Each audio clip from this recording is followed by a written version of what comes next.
اعوذ باللہ من الشیطان الرجیم بسم اللہ الرحمن الرحیم. پیارے طلبات السلام علیکم. آج جولائی کی 16 تاریخ ہے. درجہ 12واں کے لیے آج جو ہمارا موضوع ہے شاعری کی حقیقت.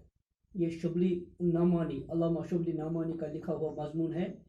اس مضمون کے حوالے سے آج ہمارا لیکچر نمبر 2 ہے. اس سے پہلے لیکچر میں ہم نے 2 چیزیں پڑھی تھی. ایک ہم نے پڑھا تھا ادراک اور دوسرا پڑھا تھا احساس. اس حوالے سے تو ادراک کا مطلب ہے عقل سے کسی چیز کے بارے میں سوچنا، اس کی حقیقت کو جاننے کی کوشش کرنا، یہ ادراک کا کام ہے.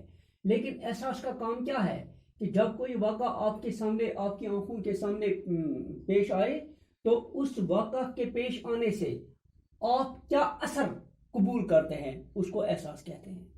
تو آج جو ہم پڑھنے جا رہے ہیں، آپ ذہن رکھیے یہاں. حیوانات پر جب کوئی جذبہ طاری ہوتا ہے تو مختلف قسم کی آوازوں یا حرکتوں کے ذریعے سے ظاہر ہوتا ہے. مثلا شیر گونجتا ہے، مور چنگاڑتے ہیں، کوئل کوکتی ہے، طاؤس ناچتا ہے، سانپ لہراتے ہیں. انسان کے جذبات بھی حرکات کے ذریعے سے ادا ہوتے ہیں، لیکن اس کو جانوروں سے بڑھ کر ایک اور قوت دی گئی ہے، یعنی نطق اور گویائی. اس لیے جب اس پر قوی جذبہ طاری ہوتا ہے تو بے ساختہ اس کی زبان سے موزون الفاظ نکلتے ہیں. اسی کا نام شعر ہے. اب منطقی پیرایہ میں شعر کی تعریف کرنا چاہیں تو یوں کہہ سکتے ہیں کہ جو جذبات الفاظ کے ذریعے سے ادا ہوں وہ شعر ہے. اور چونکہ یہ الفاظ سامعین کے جذبات پر بھی اثر کرتے ہیں، یعنی سننے والوں پر بھی وہی اثر ہوتا ہے جو صاحب جذبہ کے دل پر ہوا ہے. اس لیے شعر کی تعریف یوں کر سکتے ہیں کہ جو کلام انسانی جذبات کو برانگیختہ کرے اور ان کو تحریک میں لائے وہ شعر ہے.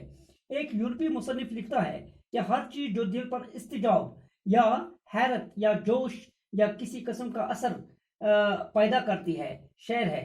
اس بنا پر فلک نیلگون، نجم درخشاں، نسیم سحر، گلگون شفق، تبسم گل، خرام صبا، نالے بلبل، ویرانی دشت، شادابی چمن، غرض تمام عالم شعر ہے. یہ آج کا خیال ہے. تو پہلے بچوں، آج جو ہم تھوڑا اس کی میں وضاحت کروں گا. انسان پر بھی جذبات طاری ہوتے ہیں اور حیوانات پر بھی. لیکن حیوانات پر جب کوئی جذبہ طاری ہوتا ہے تو اپنے جذبات کا اظہار کرنے کے لیے جانور کیا کرتے ہیں؟ مختلف قسم کی آوازوں یا حرکتوں کے ذریعے وہ اپنے جذبات کا اظہار کرتے ہیں. یعنی کہ جب کسی حیوان پر کوئی جذبہ طاری ہوتا ہے وہ یا تو اپنے جذبے کو آواز کے ذریعے سے ادا کرتا ہے یا حرکت کے ذریعے سے ادا کرتا ہے جب اس کے دل پر کوئی جذبہ طاری ہوتا ہے. مثلا شیر پر جب جذبہ طاری ہوتا ہے وہ گونجتا ہے، مور پر کوئی جذبہ طاری ہوتا ہے وہ چنگاڑتے ہیں، کوئل کوکتی ہے، طاؤس پر جب کوئی جذبہ طاری ہوتا ہے وہ ناچنے لگتا ہے، سانپ پر جب کوئی جذبہ طاری ہوتا ہے وہ اپنے جسم کو پھیلاتا ہے، لہراتا ہے، جھومتا ہے. اب جو انسان کی بات ہے، انسان پر جب کوئی جذبہ طاری ہوتا ہے، انسان کے جذبات بھی حرکات کے ذریعے سے ادا ہوتے ہیں. یعنی کہ اگر ہمیں پیاس لگی ہے ہم ایسے اشارہ کر سکتے ہیں تو ہمیں پتہ چلے گا پانی کی ضرورت ہے. اگر ہمیں بھوک لگی ہے ہم اس طرح اشارہ کریں گے گویا کہ بھوک لگی ہے، کھانے کی ضرورت ہے. لیکن اللہ تعالیٰ نے انسان کو جانوروں سے بڑھ کر ایک اور قوت دی ہے. اللہ تعالیٰ نے اس کو ایک اور طاقت دی ہے، قوت دی ہے، یعنی نطق اور گویائی.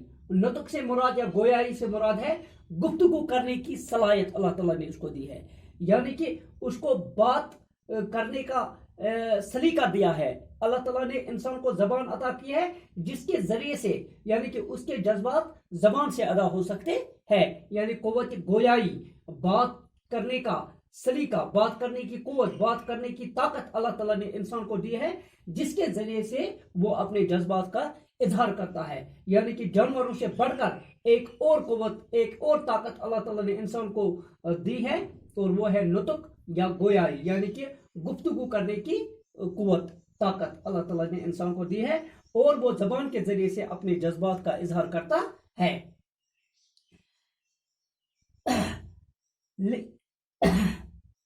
تو ہاں، اس لیے جب اس پر کبھی جذبہ طاری ہوتا ہے، اسی لیے جب انسان پر کوئی سخت جذبہ اس کے دل پر طاری ہوتا ہے تو بے ساختہ، تو سوچنے سمجھنے کے بغیر، بے ساختہ کا مطلب ہے یعنی کہ جو کچھ انسان سوچے اس کو زبان سے فوری طور ادا کرے، یعنی کہ سوچنے سمجھنے کے بغیر، بے ساختہ، تو کسی تکلف کے بغیر اس کی زبان سے جو موزون الفاظ اس وقت نکلتے ہیں اسی کو شعر کہتے ہیں۔ یعنی کہ جب انسان کے دل پر کوئی سخت جذبہ طاری ہوتا ہے تو اس سخت جذبے کے اظہار کے لیے جو الفاظ اس کی زبان سے ادا ہوتے ہیں تو وہی شعر کہلاتا ہے۔ اب اگر ہم منطقی پیرایا میں شعر کی تعریف کریں گے، منطقی پیرایا سے مراد ہے اگر ہم فلسفیانہ انداز میں اس کی تعریف کریں گے تو جو جذبات الفاظ کے ذریعے سے ادا ہوں، یعنی کہ انسان کے جو جذبات ہیں اور جب وہ اپنے جذبات کو الفاظ کے ذریعے ادا کرتا ہے تو اس کو شعر کہتے ہیں۔ یعنی کہ اگر میں نے کسی واقعہ سے میں متاثر ہوا اور وہاں پہ اچانک جو میرے منہ سے الفاظ نکلتے ہیں وہ شعر کہلاتا ہے۔ کیونکہ جو سامعین ہوتے ہیں، سامعین سے مراد ہے سننے والے، یعنی کہ جو الفاظ میرے زبان سے ادا ہوتے ہیں، جو سننے والے ہوتے ہیں ان پر بھی وہی جذبات طاری ہوتے ہیں، ان پر بھی وہی جذبہ طاری ہوتا ہے جو صاحب جذبہ کے دل پر طاری ہوتا ہے۔ یعنی کہ جب اگر میں کسی واقعہ سے متاثر ہوا تو میرے دل میں جذبات ابھرے تو میں صاحب جذبہ ہوں، اور جب میں اس واقعہ کے حوالے سے جب میں اس کا اظہار کرتا ہوں اور جو سامعین ہوتے ہیں ان پر بھی وہی جذبہ طاری ہوتا ہے جو میرے دل پر جذبہ طاری ہوتا ہے۔ تو اب شعر کی تعریف یہ بنتی ہے، یہ آپ کو یاد رکھنا ہے، جو کلام انسانی جذبات کو برانگیختہ کرے اور ان کو تحریک میں لائے وہ شعر کہلاتا ہے۔ یعنی کہ جو کلام انسانی جذبات کو برانگیختہ کرے سو کلام یس ہسا انسانی جذباتن وتج دی، یس انسانی جذباتن بڑکائے، یعنی کہ جو کلام انسانی جذبات کو بڑکائے، جو ان کو مشتعل کرے، جو ان کو اشتعال دلائے، جو ان کو بڑکائے تو ان کو تحریک میں لائے اور ان کو منظم کرے، ان کو تحریک، ان کو حرکت میں لائے تو اس کو شعر کہتے ہیں۔ شعر کس کو کہتے ہیں؟ یعنی کہ یس کلام انسانی جذباتن بڑکائے، یس کلام انسانی جذباتن تج دی، یس جذبات انسانی جذباتن وتج دی تو تت کلامس ونان شعر۔ یورپک اخ مصنف کو تصنیف کرنے والا، لکھنے والا اخ یورپی مصنف لکھان کہ ایک یورپی مصنف لکھتا ہے کہ ہر چیز، پرت کانٛہہ چیز جو دل پر استجاب، جو انسان کے دل پر تعجب یا حیرت یا جوش یا کسی قسم کا اثر پیدا کرتی ہے، کانٛہہ تہِ چیز یُس ہسا انسان سندس دلس پٮ۪ٹھ کانٛہہ یم سۭتۍ انسان یُس وٕچھِتھ انسان سُنٛد دل حٲرتس منٛز پیٚیہِ، تٔمِس گژھِ استجاب یعنی حٲران گژھِ یا تٔمِس دی جوش تہٕ تتھ ہسا چھِ ونان شعر۔ اتھ اس بنا پر، تو اس بنیاد پر پھلکی نیلا آسمان انسان کے جذبات پر اثر کرتا ہے۔ یعنی کہ ہم جب آسمان پر غور و فکر کرتے ہیں تو ہم بولتے ہیں کیا خوبصورت سما ہے، کیا خوبصورت یہ آسمان ہے۔ پھلک نیلا آسمان چونکہ یہ انسان کے دل پر اثر کرتا ہے۔ نجم درخشاں چمکتا ہوا ستارہ یہ انسان کے دل پر ایک اثر ڈالتا ہے۔ نسیم سحر صبح کی ہوا کا چلنا یہ انسان کے دل و دماغ پر ایک نئی کیفیت اس میں پیدا کرتا ہے۔ گلگون شفق کی سرخی یعنی کہ جب سورج ڈوبنے کو ہوتا ہے تو سورج ڈوبتے وقت آسمان پر جو سرخی پھیلتے ہیں اس کو شفق بولتے ہیں، گلگون شفق۔ تبسم گل پھول کا مسکرانا یعنی جب پھول کھلتا ہے تو جیسے لگتا ہے کہ یہ مسکراتا ہے۔ خرام صبح کی ہوا کا ٹہلنا، صبح کی ہوا کا ٹہلنا یا آہستہ آہستہ چلنا۔ نالے بلبل کا نالا یا بلبل کا نغمہ۔ ویرانی دشت یعنی کہ جنگل کی ویرانی۔ شاداب چمن پھولوں کے چمن کی سرسبزی یا شادابی۔ غرض تمام عالم شعر ہے، یہ آج کا خیال ہے۔ یہ ساری چیزیں شعر کے زمرے میں آتی ہے۔